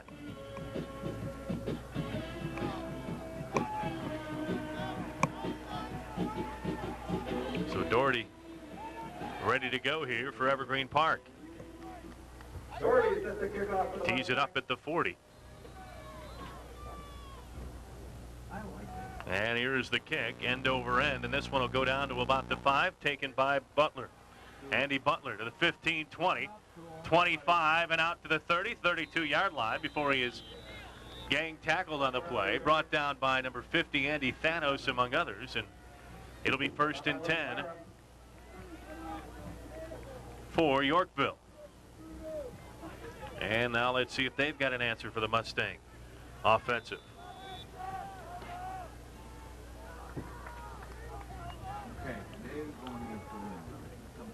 Sassville with a man in motion. Niles. Here's the handoff to Potschweit, and he barrels over the middle right into the heart of that Mustang defense. Gains maybe a couple, and that's about it, if that, maybe a yard. It'll be 2nd down and 9.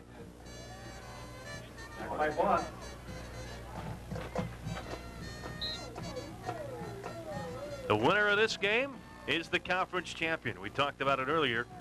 Both of them moving on to the state playoffs, which begin next weekend. Now Zaspel takes it, quick 3-step drop, lofts it out of the middle, tipped, incomplete. Almost intercepted on the play by Benny Rodriguez. And Rodriguez almost didn't get a hand on it, and it almost looked like Yorkville might have had a chance at that tip.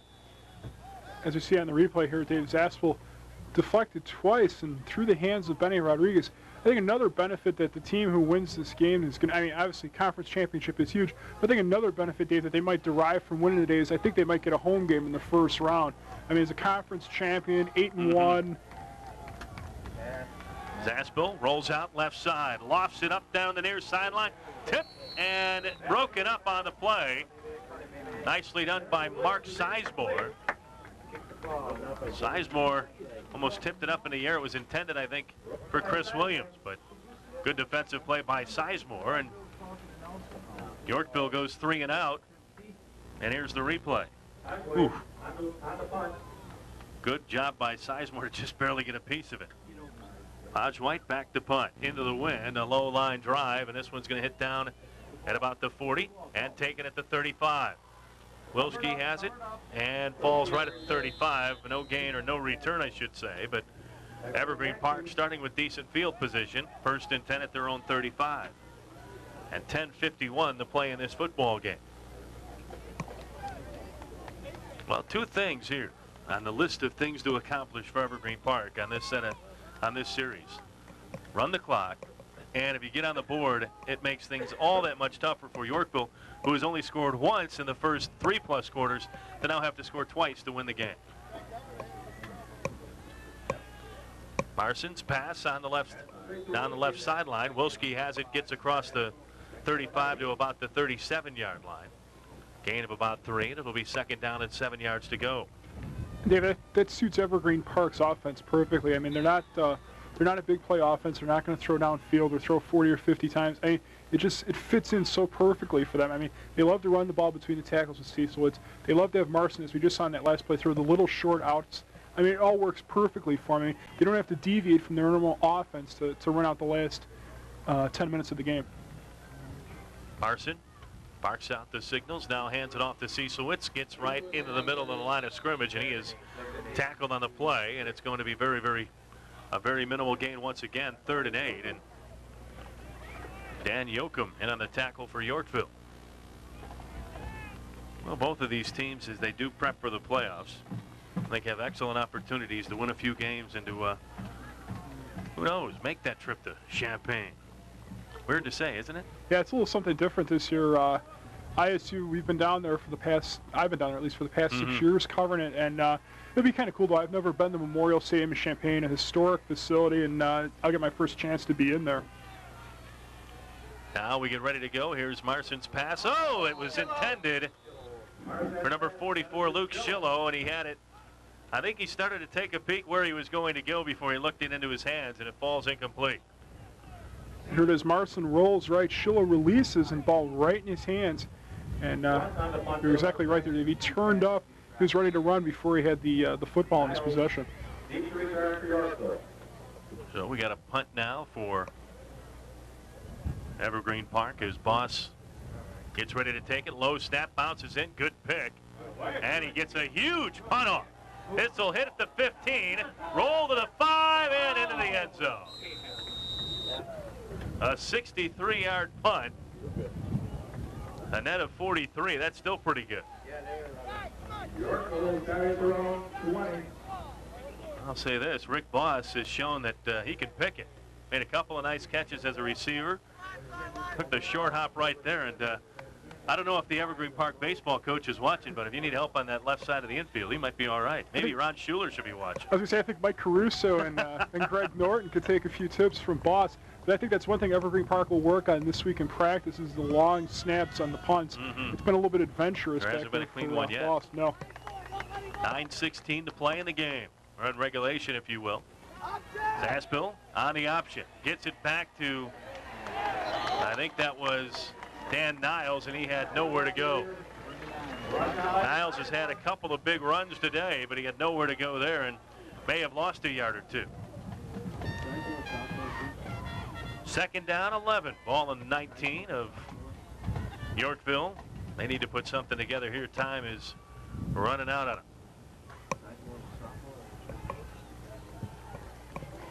Three men in the backfield for Yorkville as Zaspel goes back to pass. Tipped up in the air, incomplete. Pass broken up by Jason Vasios, and he has been a very busy man today defensively. And David, nice read on that play by Vasios. That was the same play that Yorkville's run before. It was the one they had run for the touchdown, rather, with Potchwhite. You line him up in the wing. He goes down about maybe 8-10 yards, turn around, get him the ball. Vasios, nice read to come off and get his hand up. So 3rd and a long 11 for Yorkville. 2 wide receivers to the right, 1 to the left, 2 men in the backfield. Zaspel back to pass, drops the football, it's loose, recovered by Evergreen Park.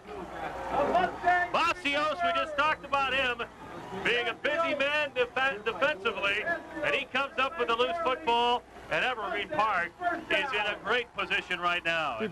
I'm sorry, on the replay there, Ryan Doherty coming around, stripping the ball away from the quarterback, Zaspel. Vasios recovering for Evergreen at the 16-yard line. So 1st and 10 at the 16. Evergreen Park with a 6-point lead, looking to build on it. You go for the jugular right here. Let's see what they do. Marson hands it off, and it's a minimal gain, maybe to about the 15. As Shillo gained a yard, maybe.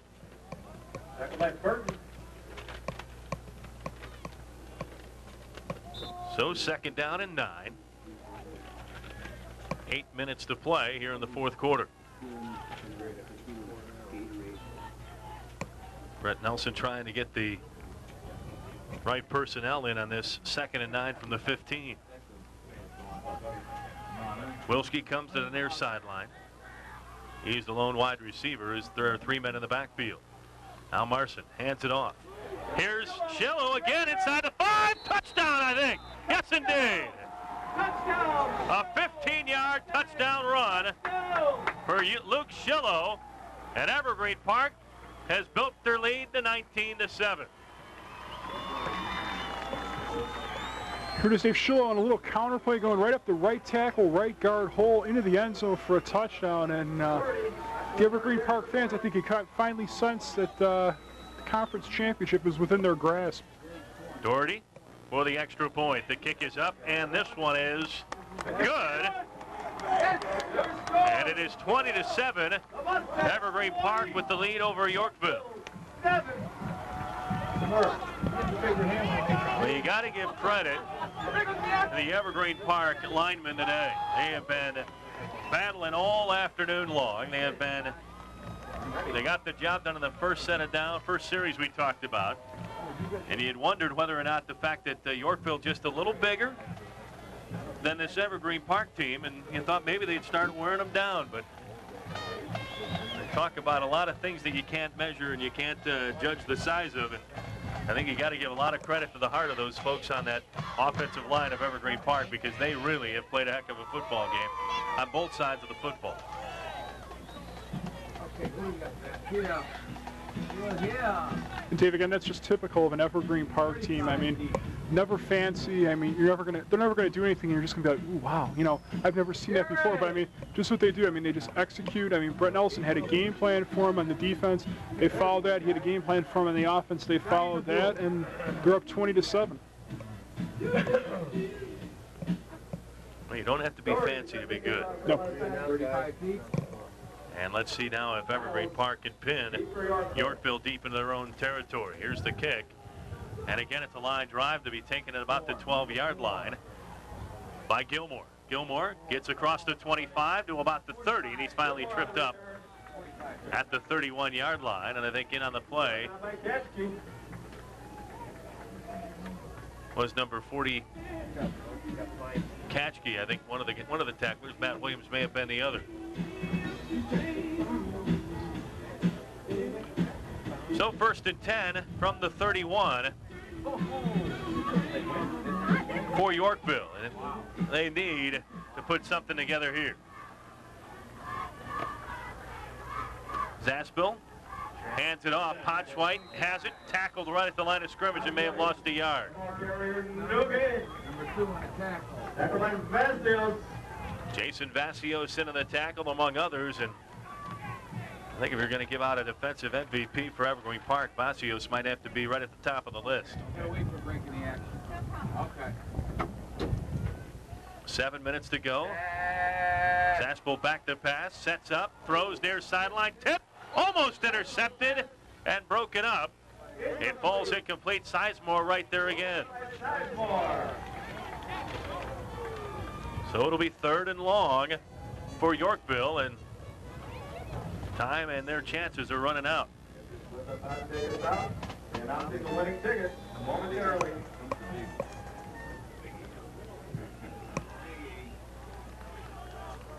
6:55 to play.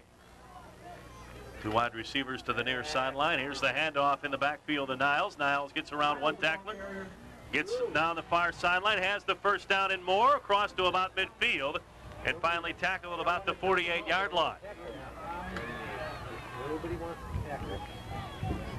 Dan Niles, a 5'9", 170-pound senior, knows this is his last opportunity to possibly win a conference championship, and he's not going to go down easy. He has been running hard all afternoon.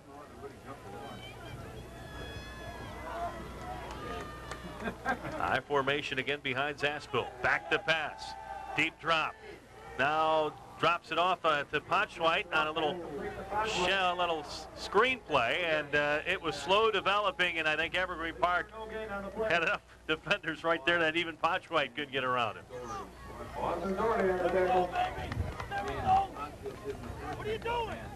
And now Vasios is coming off to the near sideline. He might have had a shoulder stinger, as he is going to be replaced by Lazara.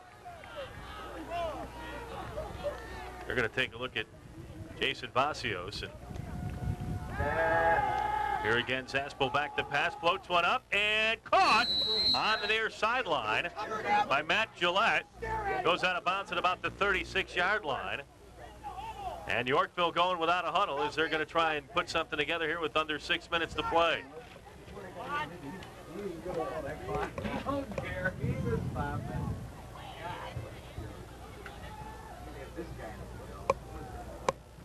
$5:50 to go. 3 receivers again for Yorkville. Here's Zaspel's pass. This one caught on the play again by number 80, Kyle Cook. Rice on the tackle, and it's down to the 25. So one of the better drives that Yorkville has put together. And now a timeout on the field, and it's going to be an official timeout here. They're going to measure to see if they got a first down. $322. The winning number is 5. Well, you want to still, in this situation, Mike, you still want to be aggressive. You don't want to go with that bend and don't break philosophy, but you also don't want to give up a big play. And with Vasios going out with that stinger, that has opened up a little bit of a hole in that Evergreen Park defense. And now Vasios back in after sitting out a couple of plays. 1st and 10. Ball on the 26-yard line of Evergreen Park. Now the keeper by Zaspel, and he just gets a couple of yards, and I don't quite get that play. I don't think so either. For some reason, I mean, the referee signaled it was a first down, and yeah, I don't understand that myself, unless they're just hoping to catch Evergreen Park, maybe in a personnel change or something like that, try and catch them off balance. But I mean, you're moving the ball well with nice, quick, short passes, and try a little quarterback sneak like that. I'm not sure of the logic. We've got an official timeout here as they're taking a look at Buckley, I think that is. They're taking a look at his uniform. Jared Buckley, a 6'4", 237-pound offensive lineman, and they've got to replace him for a play here. Make sure you guys are on the clock now, 5 minutes. So about 5 minutes to play here in the 4th quarter. Zaspel with the I formation behind him lets Potschweit know what the play is. Now quick 3-step drop, looks to the right side, floats one over there, and it's caught on the play. Again by Gillette. Matt Gillette has made a few catches this afternoon. A gain of about 5 yards on the play, and it'll be 2nd down and 5. 3rd down and 5, rather. Maybe more than that, 7 yards. So 3rd and 3. 3rd and 3 from the 17. They need to get to about the 14 for the first down. Potschweit has the handoff, and he's going to be tackled for a loss. Tackled for a loss. Andy Thanos in there, I believe, as well. And good job right there by the defense of Evergreen Park. Now, while their offense has come up with some big plays today, the defense has also been playing very well. And now we got 4th down and 5, and this is the ball game right here. 3:50 to play in the 4th quarter. 4th and 5. The Evergreen faithful on their feet. Now we got a whistle. Timeout Yorkville. And we got a timeout Evergreen Park. Well, not a bad situation right there. Taking a timeout. Evergreen Park wanted to make sure they had the right personnel on the field, so they called time, and we will too. 3:49 to play. Evergreen Park with a 13-point lead on the AT&T Cable Services High School Football Game of the Week.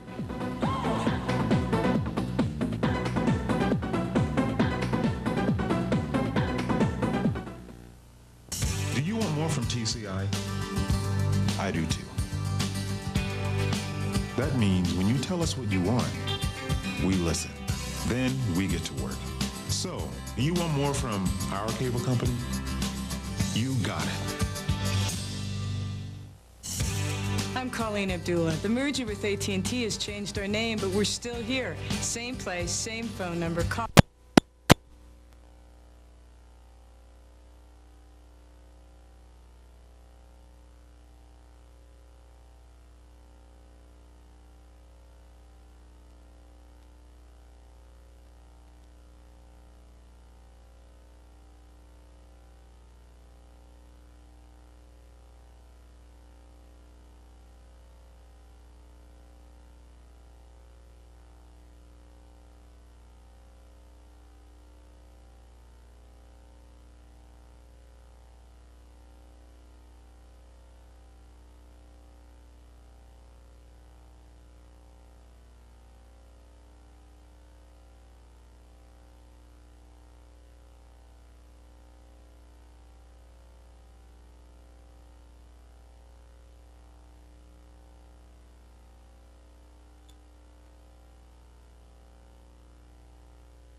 Keith Rice plays spin.